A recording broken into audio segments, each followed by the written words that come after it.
presentación de la revista Jaranda, concretamente la revista de estudios tarifeños número 89. Paso la palabra directamente al director de la revista Al Jaranda, Iván García. Muchas gracias de nuevo. Bien, hoy es un día doble de satisfacción, un poco, en primer lugar, por los premiados que hemos tenido la satisfacción de poder entregar, y segundo, siempre por presentar un nuevo número de nuestra querida revista Al Jaranda, ¿no? En este caso el número 89.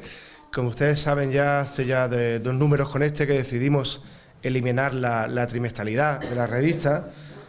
Por tanto, de esta manera no nos acogemos a ningún plazo obligado para presentarla. Simplemente, en cuanto tenemos el material suficiente que consideramos oportuno para que la revista salga adelante, pues así en este caso se va saliendo a la luz, ¿no? Y en este caso, pues si todo marca los plazos que estamos acordando para este año, quizás podamos sacar incluso un par de números más, ¿no? También recordarles, bueno, que la revista Al Jaranda cumple su 25 aniversario, y por tanto el Consejo de Redacción está trabajando en desarrollar unos actos para esta primavera, quizá a principios de verano, para conmemorar ese aniversario de la revista y hacer algún número especial con algún tipo de actividad que ya desde la propia oficina técnica del Ayuntamiento se les irá informando, ¿no? Bien, simplemente paso a desgranar un poco el contenido de esta revista, del número 89, muy interesante y muy cargado. Y en este caso, pues bueno, con nuestros colaboradores habituales y algunos nuevos también, el primero de los trabajos que presentamos, en este caso el Cambios urbanísticos en Tarifa, finales del siglo XVIII, de los autores Candelaria Muñoz Ruiz y Antonio Meléndez Morales. Candelaria, como saben, es compañera del miembro del Consejo de Redacción, y Antonio Meléndez su marido. Son autores que ya nos tienen acostumbrados a presentar trabajos exquisitos, siempre también con esa labor de desgranar los archivos municipales. En este caso es un trabajo dedicado a las reformas urbanísticas que se producen en el siglo XVIII en Tarifa, durante el reinado de Carlos III. No me detendré mucho en los trabajos, puesto que quiero que vosotros, precisamente, al finalizar este acto, cuando entreguemos la revista, puedan precisamente llevarlos a casa y leerlo tranquilamente. El siguiente de los trabajos, El sueño de la revolución, Tarifa en 1868, del historiador Antonio Morales Benítez. En este caso, pues tenemos la suerte de contar con su presencia aquí hoy, y una vez finalizado el acto, precisamente él nos va a comentar brevemente su trabajo. Por tanto, no quiero robarle ningún tipo de protagonismo, y que sea él mismo quien nos cuente, en este caso, a qué ha dedicado este trabajo, que por el título, evidentemente, ya intuimos a qué se dedica, ¿no? O sobre qué trata. Y el tercero de los trabajos, en este caso, es el premiado en este tercer concurso bienal de investigación histórica Jesús Teransil, que es el trabajo de José León Rojas, Incautación de bienes y aplicación de la ley y responsabilidades políticas en Tarifa, el caso de José Pérez Pérez. Hemos tenido la suerte de que el trabajo inédito que presentó a concurso, igualmente también lo presentó a la publicación de la revista. Por tanto, van a tener esa suerte de poder leerlo. Y no quiero añadir unas palabras más, las que ya dijo el concejal Ezequiel, ¿no? Por tanto, les invito a que luego tranquilamente puedan leerlo en casa. Y, como siempre siendo habitual, como ustedes saben, tenemos una sesión dedicada en la revista Al Jaranda a los estudios comarcales. Es decir, siempre lo vuelvo a recordar, la revista de estudios tarifeños, pero hace ya algún tiempo que decidimos incorporar al menos un artículo en cada número que se pudiese dedicar a cualquier región del campo de Gibraltar, ¿no? Por un lado, por diversificar un poco los contenidos de la revista, y un poco también por abrir las posibilidades a otros investigadores de cualquier ámbito, ya no solo del campo de Gibraltar, sino de cualquier región de España que quieran presentar un trabajo. Por tanto, era una necesidad obligada también la responsabilidad que teníamos desde Al Jaranda a ser la única revista de investigación histórica que se sigue publicando a día de hoy periódicamente, ¿no? Y en este caso, pues el trabajo trata sobre la zona del Estrecho durante la toma de Antequera, tarifeño sobre la Torre Cartagena, de Manuel López Fernández. Es un trabajo que se trata sobre la reconquista castellana durante el siglo XV, en este caso, pues el cerco a la ciudad de Antequera, que contó con innumerables soldados de procedencia de Tarifa. Y en este caso, nuestras secciones habituales, como en el caso de nuestra memoria, está dedicada a Paco Recovero y sus pajareros, Quien no conozca a este personaje, bueno, se lo digo brevemente, en este caso es Francisco Javier Jiménez Perea, el padre de Irene Jiménez, también técnico de cultura en la oficina técnica, y es un trabajo muy interesante que creo que sobre todo los que tienen ya una cierta edad avanzada les resultará muy interesante de leer, puesto que trata sobre precisamente no solo su vida y su persona, sino una vocación o una dedicación que tuvo a mediados del siglo XX, en este caso dedicándose a llevar turistas, fundamentalmente ingleses, a la laguna de la Janda, con todas las riquezas, sobre todo en fauna, sobre todo en aves, ¿no? Y entonces, bueno, es muy interesante este trabajo y creo que marca un poco un periodo de la historia de nuestro término municipal que bien merece recordar. Y en este caso es su hijo, Francisco Javier Jiménez Perea, quien nos lo ha redactado. Y por último, nuestras secciones habituales, en este caso el subsidio en tarifa, en este caso la captura corsaria de un bergantín inglés, en el que cuyo principal hacedor fue precisamente un tarifeño, y una sección nueva que inauguramos, que son viajeros en tarifa. A partir de ahora, en cada número de la revista Aljaranda aparecerá un pequeño artículo dedicado a viajeros de distintos periodos históricos que han pasado por estas tierras o que la han descrito o que ha formado parte fundamental de su obra. En este caso, primera entrega es dedicada al geógrafo ceutí Al-Idrísino, quien trabajó para el rey napolitano y se encargó de hacer una geografía sobre el sur de la península ibérica, un poco al modo del Estrabón, pero ya en la Edad Media. Muy interesante, y en este caso la redacción ha corrido a cargo también del miembro del Consejo de Redacción de Pepe León Rojas. Y por último, bueno, pues nuestro personaje, ¿no?, del día, como nunca puede faltar en la revista Aljaranda, en este caso pues dedicado a la persona de José Moreno Díaz. Y aunque se me ha pasado, no quiero evitarles recordar, bueno, que la portada, como siempre, dedicada, hecha, como esa obra de arte que siempre compone la impresión de la revista, de nuestro compañero del Consejo de Redacción, José Manuel Reiné, en este caso una vista del Muelle, el Santo y la isla de Tarifa al fondo, ¿no? Y también recordarles que en nuestra contraportada pues viene también, hemos introducido el color mismo en la revista, en este caso dedicada también a la sección a patios tarifeños, que cumple ya, creo que es el cuarto o quinto número del mismo, en este caso es el patio de la Plaza de Oviedo del número 3. Recordarles que una vez finalizado el acto entregaremos a todos los presentes un ejemplar gratuito de la revista Aljaranda. Y bien, para dar continuidad y no demorarnos más en el tiempo, quiero llamar a que acuda al autor Antonio Morales para que comente su trabajo. Muchísimas gracias y la disfruten la revista.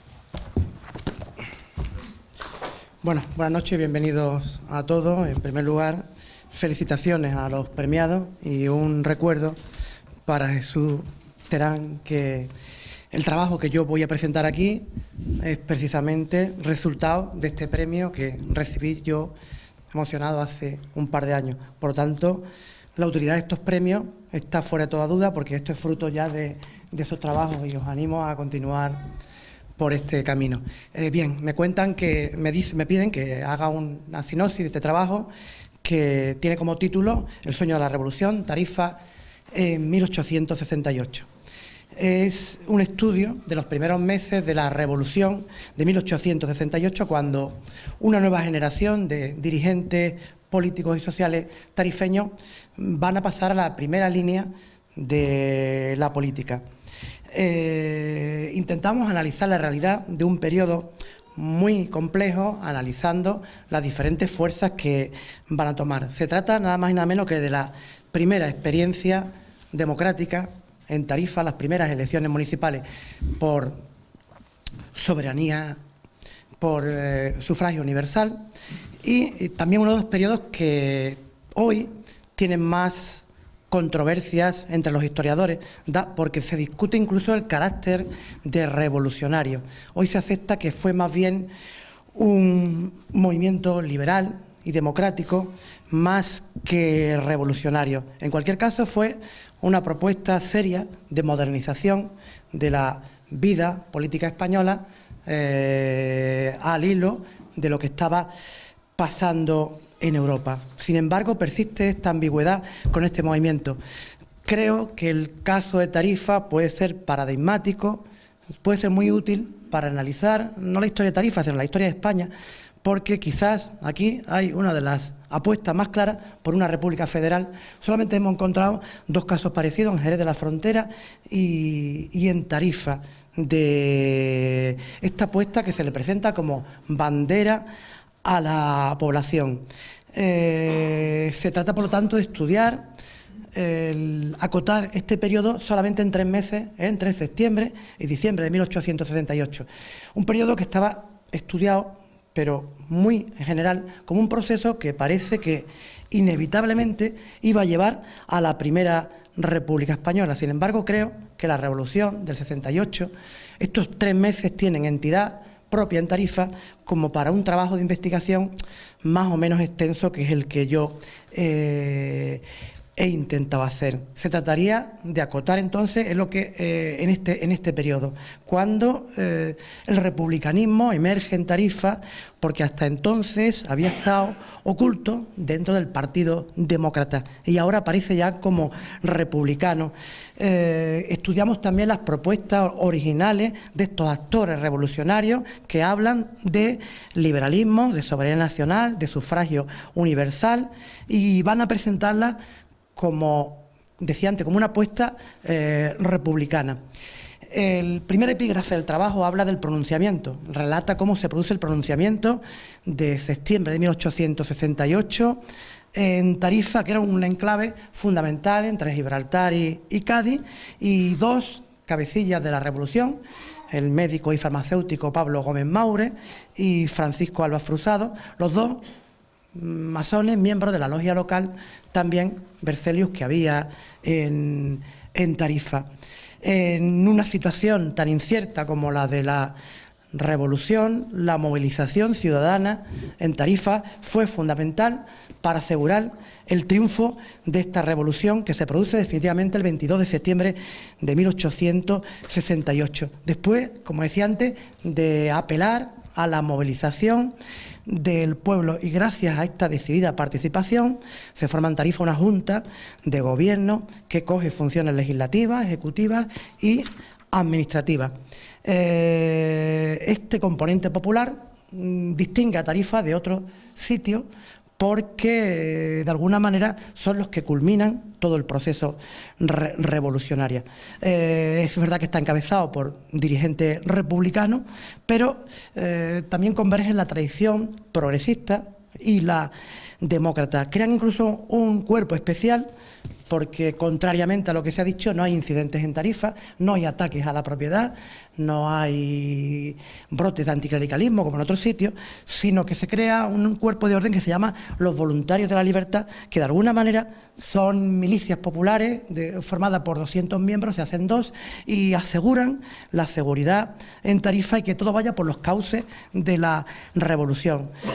Pasados estos primeros momentos llega la institucionalización de este movimiento con la creación de un organismo municipal que es la Junta de Gobierno y una Junta Municipal Administrativa que asume todas estas las funciones.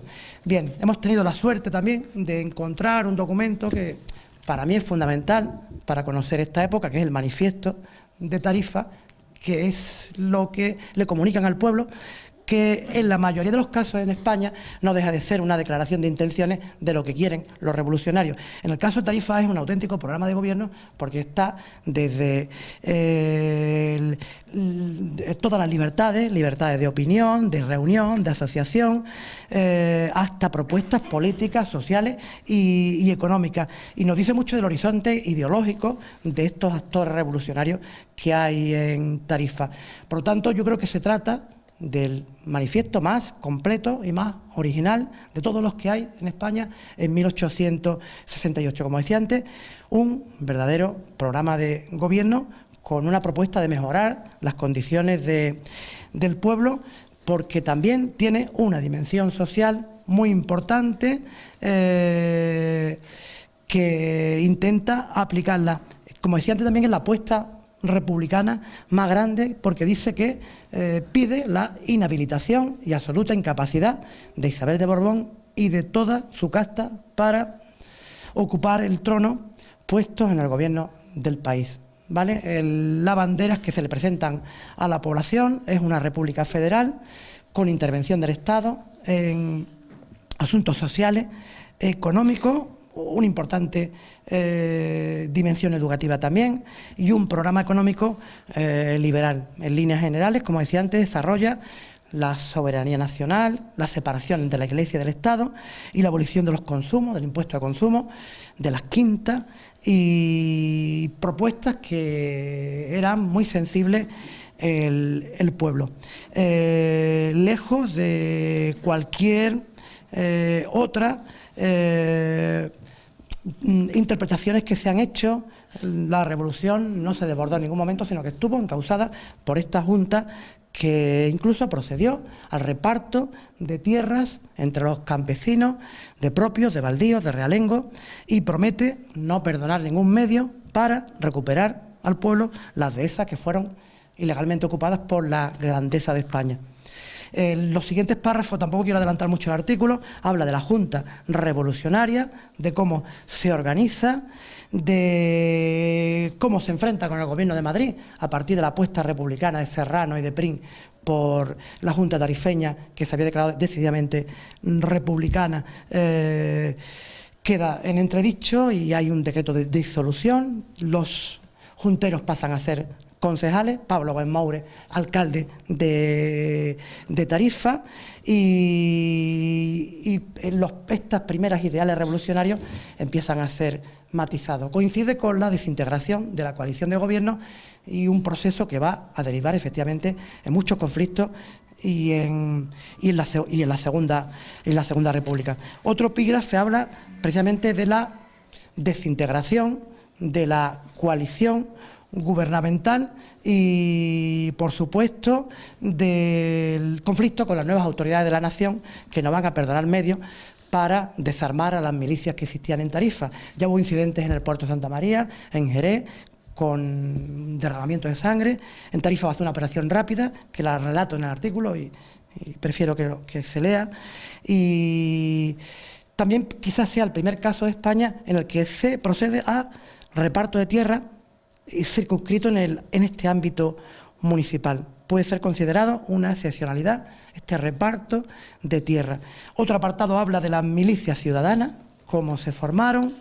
Bien, invito a leer el artículo, y relata también las primeras elecciones municipales por sufragio universal que dieron la victoria a la coalición de progresistas y republicanos en Tarifa, y termina con en diciembre del 68, con parte de las expectativas frustradas por la deriva que ha tomado el gobierno revolucionario de Madrid, y con esta disolución de la Junta Tarifeña, con la disolución violenta de la milicia ciudadana que hay con los voluntarios de la libertad en Tarifa, podemos decir que finaliza este primer periodo más original, más diferente al resto de España, de la Revolución del 68, que, como decía antes, significa una puesta al día de España, un intento serio de modernización de la vida pública española. Y durante 3 meses en Tarifa los revolucionarios tuvieron el poder, y este instrumento lo utilizaron para hacer una verdadera transformación política, social y económica. En apenas 3 meses habían dispuesto de estos instrumentos. El manifiesto creo que es un programa de gobierno muy serio y, en fin, para mí ha sido una satisfacción trabajar con este premio que me dieron aquí en Tarifa, que lo siento como mi pueblo, y nada, muchas gracias.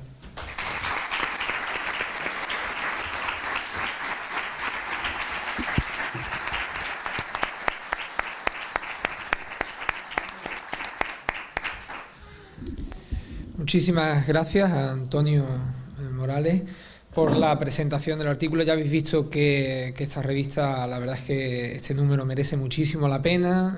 Hemos visto un poco de lo que ha presentado Antonio, hemos visto, bueno, pues hemos desgranado una mijita, un poquito, lo que era el artículo de Pepe, que tenía que ver con el premio.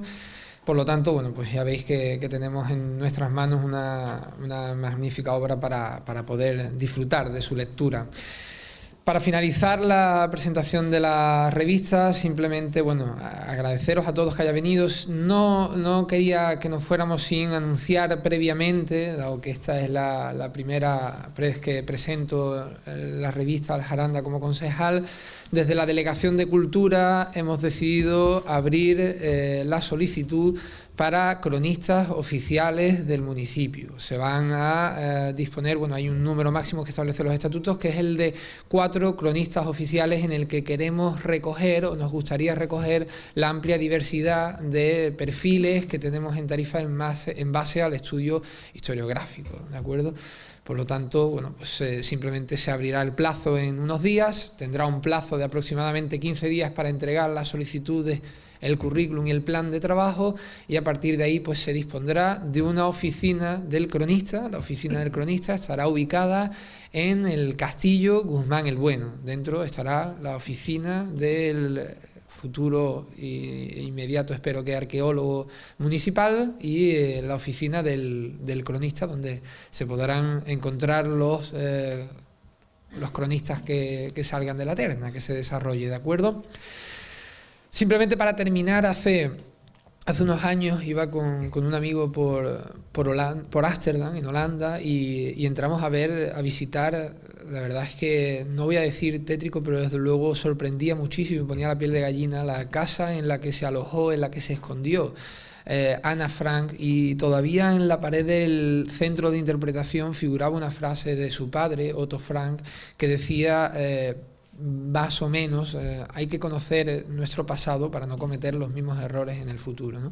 Precisamente para terminar, quería aludir a esta frase que me parece bastante simbólica, sobre todo con lo que hoy hemos vivido aquí, porque es verdad que muchos de los temas que se han tratado son fundamentales conocerlos. Es básico que nuestros investigadores investiguen y desgranen ese pasado que verdaderamente es mísero en muchísimos aspectos, para que esos errores no los volvamos a cometer nunca más.